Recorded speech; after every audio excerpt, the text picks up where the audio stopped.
thank you so much for inviting me to speak at the Luohan Academy Frontier Dialogue on Complexity Economic Policy. It's a really great pleasure to be here today. So today I would like to speak about how complexity economics can help answer salient questions in economic policy making. In order to illustrate how complexity economics can do so, I would like to zoom into one specific example that I studied in my own research. So one of the biggest questions in financial policy making today is how to resolve the too big to fail problem. The too big to fail problem arises because regulatory authorities believe that an institution's failure could impose severe negative externalities upon other actors. And whether an institution is deemed too big to fail does not just depend on its size, but critically also depends on the interconnectedness of this financial institution with the rest of the financial system, which determines how easily its failure triggers widespread financial contagion with potentially harmful consequences for the real economy. So an open question is whether bail-in resolves the too big to fail problem. In 2007-2008 financial crisis, governments were forced to choose between the unattractive alternatives of either bailing out a systemically important bank or allowing it to fail in a disorderly manner. And bail-in has really been put forth as an alternative that potentially addresses the too big to fail problem and contagion risk simultaneously. And while its efficacy has been demonstrated for smaller idiosyncratic failures, its ability to maintain stability in case of large systemically important failures and systemic crisis remains untested. So tools from complexity economics are highly suitable to answer questions like whether the currently adopted bail-in design, for instance, that adopted under the Bank Resolution and Recovery Directive in Europe, resolves the too big to fail problem. Complexity economics studies how the interacting elements, including institutions' behaviors, in a system create overall patterns, for instance, asset prices, and how these overall patterns in turn cause the interacting elements to change or adapt. And it recognizes that especially in a crisis, the financial system is not necessarily in equilibrium. In fact, it may be out of equilibrium. And while equilibrium models ask what behaviors, for instance, actions, strategies, and expectations would be upheld by or would be consistent with the aggregate patterns these caused, out of equilibrium models study how institutions would react to patterns, how they react, for instance, to dislocated asset prices created in a crisis, and how these reactions in turn alter aggregate patterns. Complex systems exhibit positive and negative feedback loops that amplify existing financial distress or dampen it. From simple interactions at the level of institutions, emergent phenomena can arise, and the aggregate outcome is typically not the sum of the parts. And Alissa, I'm sorry to interrupt, but just to note, we're still seeing your title slide. Do you need us to help with advancing somehow? Oh, thanks. Yeah, I will move to the. Okay, just double checking. We had a question. Great, thank you. So, complex systems, moreover, can undergo phase change, where with small shocks, no big losses occur, but beyond a certain threshold, positive feedback loops can result in a nonlinear amplification of losses. So the financial system really exhibits all the above mentioned features of a complex financial system. And in a crisis in which bank failures and bail-ins to deal with these may take place, it makes a special sense to model the out of equilibrium dynamics to capture how institutions' reactions to exogenous and endogenous shocks in a crisis can amplify or dampen financial distress, affecting aggregate dynamics and altering reactions in turn. Another benefit of modeling financial dynamics as an out of equilibrium phenomena is that more realistic models of the financial system can be developed that capture the key institutional features, such as financial contracts, policy constraints, and market mechanisms. Whereas with an equilibrium model, capturing all these market features soon makes computing the equilibrium outcome untenable. And what is really special in our model is that we seek to understand how the systemic implications of the bail-in design affect stability, is that we can actually literally model the law. We can literally try to understand how the law impacts financial stability. We can model how the specific features of the bail-in design, determining how bail-ins are executed, affect stability and therefore affect whether bail-in resolves a too big to fail problem. Now, having spoken about complex systems and why the financial system is one, I do think that the term complexity economics to describe the branch of economic modeling that models such system is a somewhat unhappy name. Because in academia, we really seek to represent the world in the simplest possible way without losing track of salient features affecting outcomes. And it is in this quest for simplicity that I think the term complexity doesn't sound very appealing. So therefore, I do not really use it in my own research as a term. But I do think that the ideas of complexity economics are very salient. And in fact, I would argue that in the modeling of financial crisis and financial contagion, the ideas of complexity economics are actually very well understood and increasingly prevalently captured in financial crisis models actually throughout the finance profession, both in non-mainstream and mainstream journals. And in the years since the great financial crisis of 2007-2008, we have really witnessed an increasing numbers of papers also in top finance and economics journals that really focused on modeling crisis dynamics as an out of equilibrium phenomena where aggregate outcomes are formed from the behavior of institutions. So basically, the dynamics modeled in many finance papers today focus on financial crisis, basically capture the classic dynamics exhibited in complex financial systems. So can you remind me how much time I have? Then I can focus my example on that. Yes, for sure. You have about 8 minutes remaining. Okay, fantastic. So, so I've tried to explain to you why I think the financial system is a complex system. And I now really want to focus on a particular example where we try to understand how policy affects the behavior of a complex system, and in particular affects whether the financial system is stable.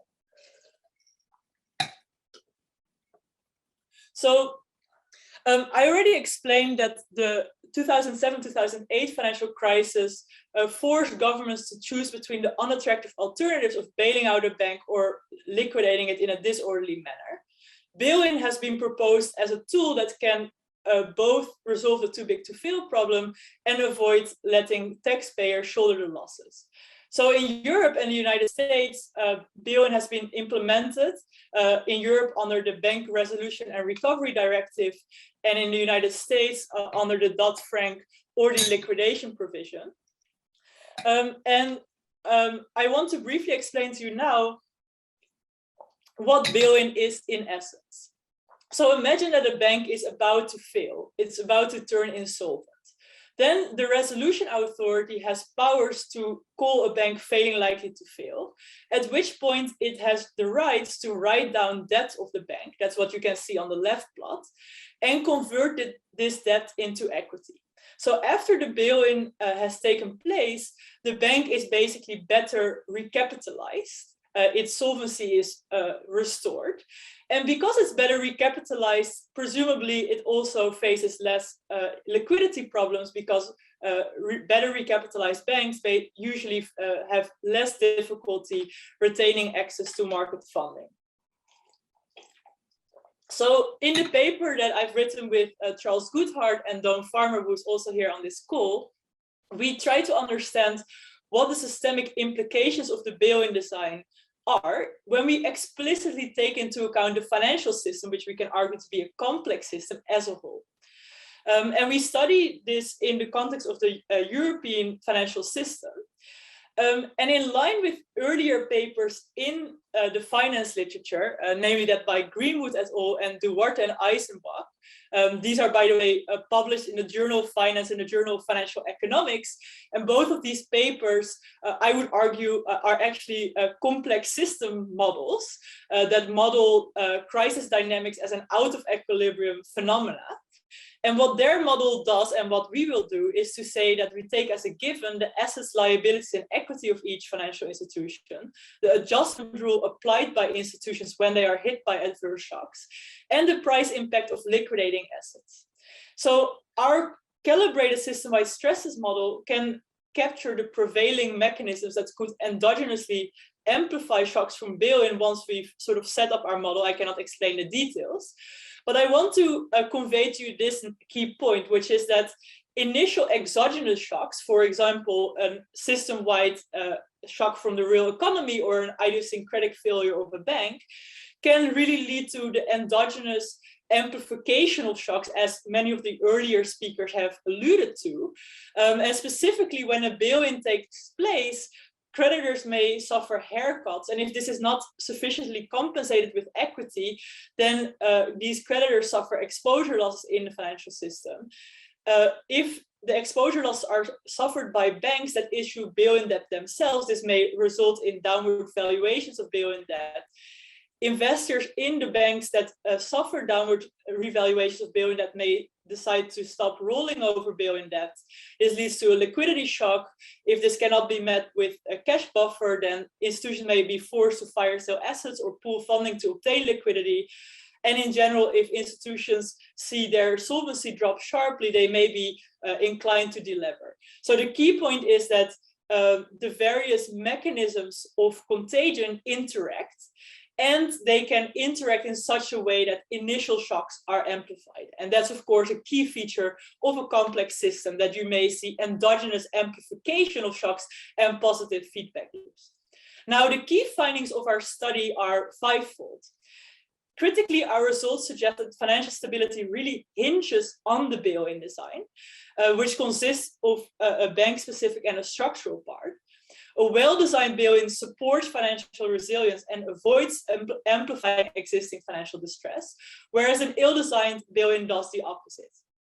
Now, the surprising finding is that, in fact, even in a system-wide crisis, we show that a well-designed bail-in can work, defying some of the expectations of leading thinkers such as Ben Bernanke and also Charles Goodhart, who initially thought that that would not be possible.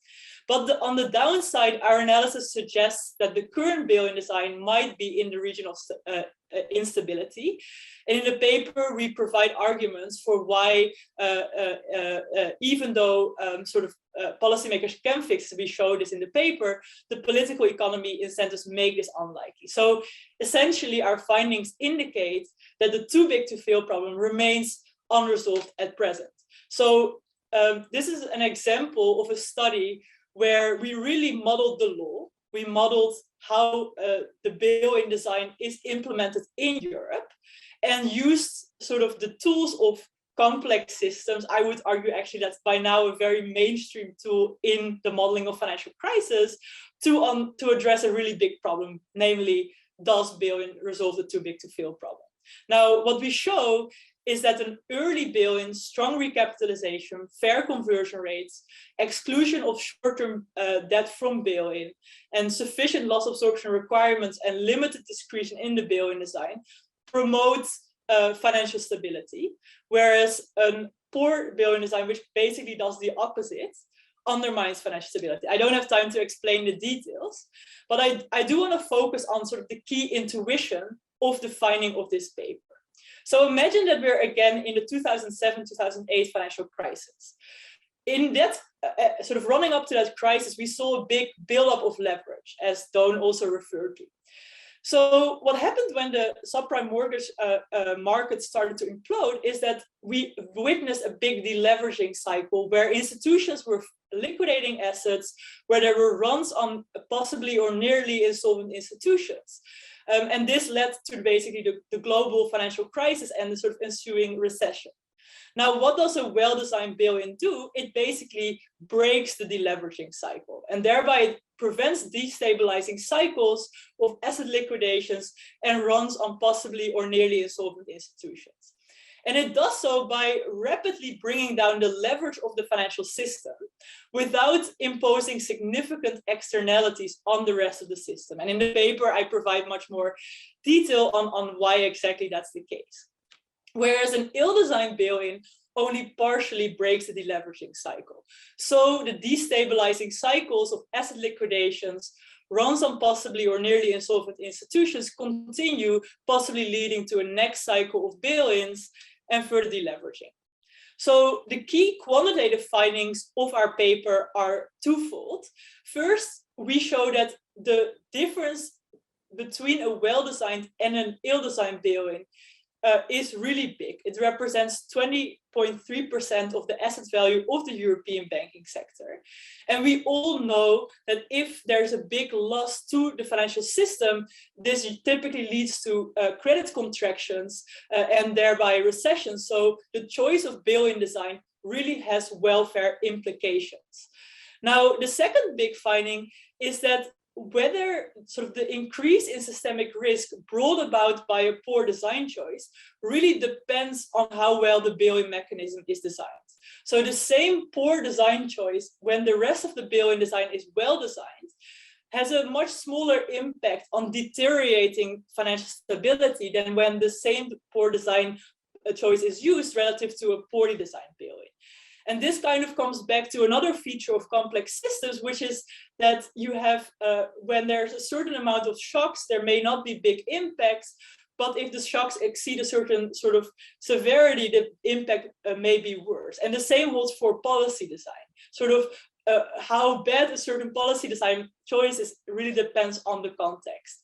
And so we have just a moment left if you want to help us. Yes. I literally have one more slide, so this is great. So this is the plot that basically shows how much the bail-in design matters on the left side for an idiosyncratic bank failure and on the right side as a function of the system-wide shock. And another key thing you can see in this plot is that you have strong non-linearity. So for system-wide shock up to size 1, I can later explain what that exactly means. There's almost no system-wide effect. But if the shock size exceeds a certain amount, you see a very sharp shoot up of losses in the financial system. And here it just shows that the same poor design choice is less bad when the overall design is good, and it's worse when the overall design is bad. So I want to conclude my remarks by using Ben Bernanke's words, and he asked, have we ended bailouts? We cannot guarantee that a future administration, fearful of the economic consequence of a building financial crisis, will not authorize a financial bailout. But the best way to reduce the odds of that happening is to have in place a set of procedures to deal with failing financial firms that those responsible for preserving financial stability expect to be effective. The too big to fail problem will be alleviated only if the bail-in is a credible alternative to bailout. And in this paper, we showed, using the financial system representation as a complex financial system, that the credibility of bail-in critically depends on the bail-in design. Thank you very much.